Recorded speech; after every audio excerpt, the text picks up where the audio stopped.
like you. So, thank you for joining our program, first of all. And my first question is going to go to Shashank.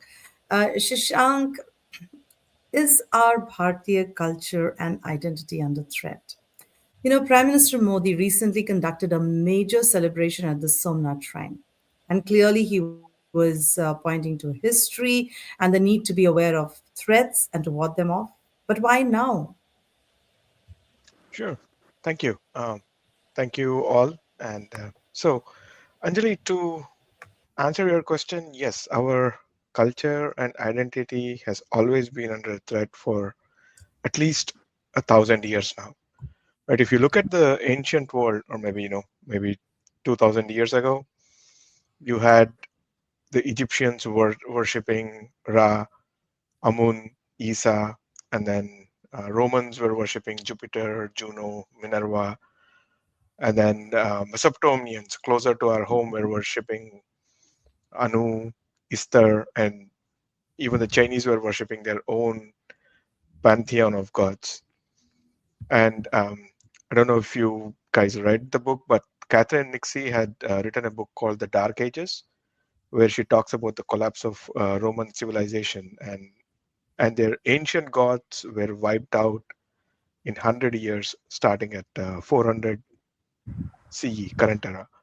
Egypt fell to the other cult in less than 100 years, and then Mesopotamia and Iran, Persia, and all the way was everything was wiped out. All the ancient civilization or the ancient roots were wiped out within 80 years. Chinese survived this onslaught, but they lost everything under Mao and the communists.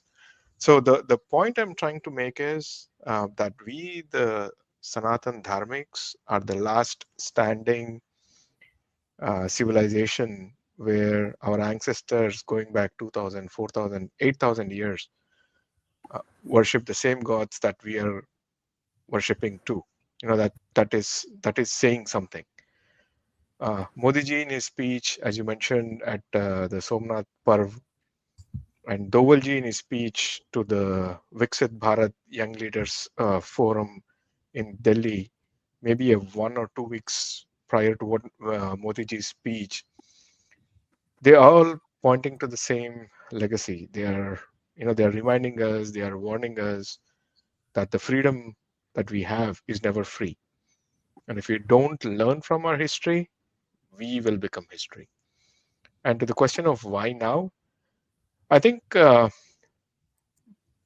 are soon going to be at a juncture in our history where our kids or their kids, somewhere down the line, closer, will have to fight again to protect our way of life. Modi ji, Dole sir, or Mohanji Bhagwat, and all the intellectuals. Here we have Ganesh ji, who's working on ground, Nivedita ji, and Professor. All of them are working on ground to lay a foundation so that our future generations will have a chance to win. I think, and this time it will be decisive. I think that is what I personally think that is what Modi ji said. Modi ji meant when he says for the next 1,000 years we are setting up things. We are setting up things for the next 1,000 years. Thousand Very right. years. Yep. 1,000 years. Like to hear from Nivedita. What are your thoughts on what Shashank just mentioned? Thanks, Anjali. Thank you so much. This is a very, very interesting topic that you have selected for today's discussion.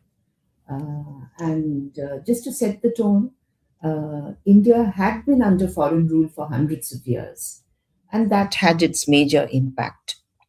It suppressed, belittled the Indian way of life, our culture, our mores, even our past history was forgotten. The languages, of course, underwent so much changes. So, as is wont to happen, they developed an inferiority complex regarding what I would say is Bharatiyata. What were we that we have forgotten over the last hundreds of years that we were occupied? Now, it is natural on the part of the invaders or colonizers to look down upon the occupied culture But what hurt more was that the locals themselves opted out of it. They moved away from it, from this Bharatiyata, and they chose to adopt the foreign culture more and more. Of course, there was a lot of conversions, the way of, but more important, the way of life. Our history became sort of the Mughal history was the beginning, and colonial history, as if there was no Indian history prior to 1400. And I can say I have not studied much in school about the pre 1400 history. Why is it so? And same thing continues. Unfortunately, this was not corrected post independence, which should have been corrected and which happens in many countries that gain independence. Our youngsters, even today, need to speak better English. They think that being coming up in life means speaking better English. It is not so. They need to wear Western clothes, even in sweltering heat. They hanker for pizza and sandwiches, and that has become the way of life. Right. Yeah. Uh, and that is, they feel that that is the way to be counted in. So, this is the mindset that has got embedded in us for generations. And this is the mindset that I think we should now get rid of. We should get out of. It is not an easy proposition, but that is what we need to do. So they have prepared a generation of brown sahibs who are not who are ashamed of their own roots. That's what it looks Absolutely. like. I would like to hear you from you, Ganeshi. What are your thoughts on all these ideas that Nivedita and Shashank just talked about? I Can couldn't you give? agree with them more in terms of what Nivedita ji talked about in terms of conversion or the history and other things. Like as she said, like we haven't heard anything about any of our past rulers who really fought for our Sanatana Dharma to be at this stage, right? Say, for example, like the Mughals, they have gaps of hundreds of years in between the invasions. We read about only their victories. We never read about anything that was repulsed, right? For from say 1000 to 1300, we somehow defended our country, right? And that history is masked. And beyond that, now we have an onslaught of conversions, right? Forced conversions. That was in the early parts when people are converted. Either you convert or you pay extra tax, or you'll be killed, etc. Right? And also we have incentivized conversions now, where they give you a bag of rice to convert. So those are the kind of things which we need to fight against. Should we have done this earlier? Yes, of course, we should have started that much earlier, but better late than never. At least we should start now and start preventing people from doing forceful conversions. So, like also, we need to educate our kids about our past glory. Like I draw inspiration from people like Jay Sai Deepak or Vikram Sampath, Sanjeev Sanyal, Anand Ranganathan, etc., where they try to bring out what was our history. You would have heard about the latest one. Sanjeev Sanyal had initiated the stitched ship.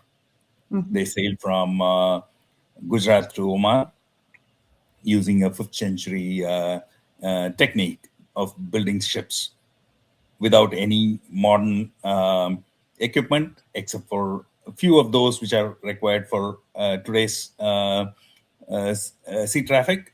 Other than that, they sailed the entire distance without any mechanical help.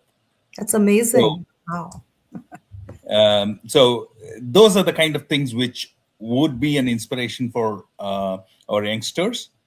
And I agree with Modi ji on his speech in Somnath. Yes, we need to carry forward our way of life, It doesn't mean that we have to just follow whatever our ancestors were doing due to limitations, but we should not be giving up our traditions and culture. Yeah, very true. We should not be giving up on our traditions and cultures. And I am going to actually move on to Narayanji because I also remember somewhere reading about his Somnath syndrome. Narayanji, what do you have to say about all the thoughts that have been Now, expressed so far? Namaste, Anjali. Thanks for mentioning that. Shashank, Nivedita, and Ganesh have put it very accurately. See, seeing the horrors around the world, and we can see it on TV and on Twitter every day, we know all too well that a united, strong Bharatam, I'm from Kerala, so it is Bharatam, not anything else, is our only refuge. If you want to make it a refuge, it really should be not a fortress. I don't want to call it a fortress. A safe home. We must win, not just survive. And that is a key difference. Win. So a few years ago, yes, I did write about what I called the Somanath syndrome. I went and did research on how many times we had been invaded.